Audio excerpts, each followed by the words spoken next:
What do you do when God asks for the thing you love the most? Could you still trust Him, even when the command doesn't make sense? Welcome to Faith Frame, where Bible stories come alive through powerful animation, strong faith, and real-life lessons. If you're new here, hit that subscribe button and the notification bell, because what you're about to hear could transform how you see God and faith. Today's story is about radical obedience, unshakable trust, and a promise tested by fire. Stay with us as we walk through one of the most heart-wrenching moments in the entire Bible.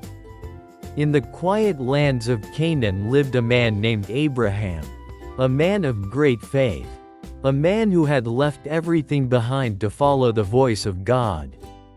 For years, he and his wife Sarah waited for a child. And when they were well beyond childbearing age, God fulfilled His promise. Their son Isaac was born. Laughter filled their home. It was a miracle, a dream come true. Isaac was more than a child. He was the future, the fulfillment of a divine promise. Abraham loved him deeply. And then, one day, God said something that shook Abraham to his core. "Abraham, here I am. Take your son, your only son Isaac, whom you love, and go to the region of Moriah.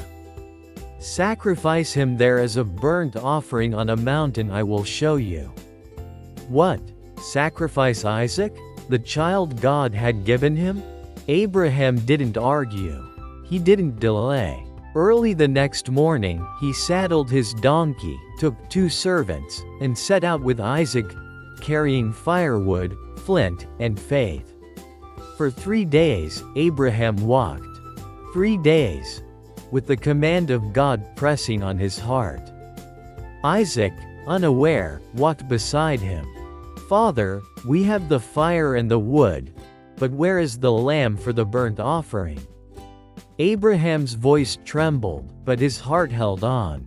"God will provide, my son." Every step was a test.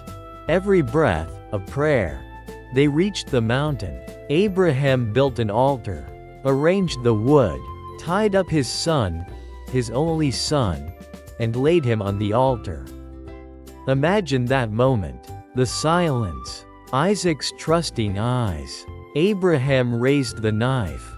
And then, "Abraham, Abraham, here I am. Do not lay a hand on the boy. Now I know that you fear God, because you have not withheld from me your son, your only son." Abraham looked up, and there, caught in a thicket, was a ram. God had provided. Abraham sacrificed the ram instead of his son. And he named the place Jehovah Jireh, the Lord will provide. Then the Lord spoke again. "Because you have done this and not withheld your son, I will surely bless you. Your descendants will be as numerous as the stars in the sky and the sand on the seashore." Abraham returned down the mountain with Isaac, not just as a father, but as a man who had passed the greatest test of faith. So what does this ancient story mean for us today? Faith isn't tested in comfort, it's revealed in obedience.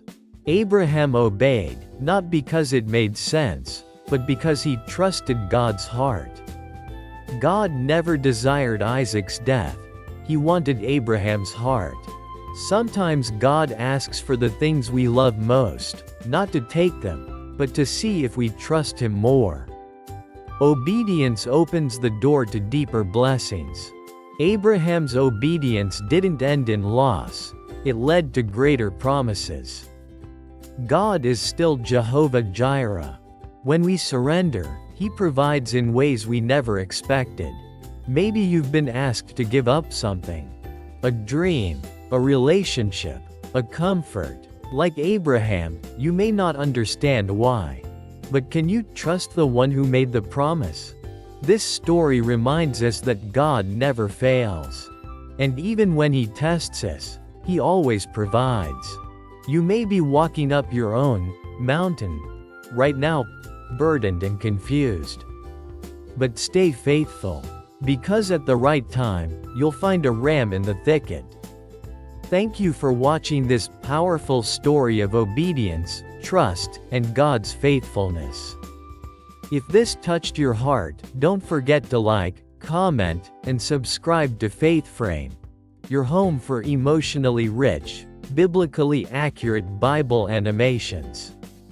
New episodes drop every Sunday, Thursday, and Saturday.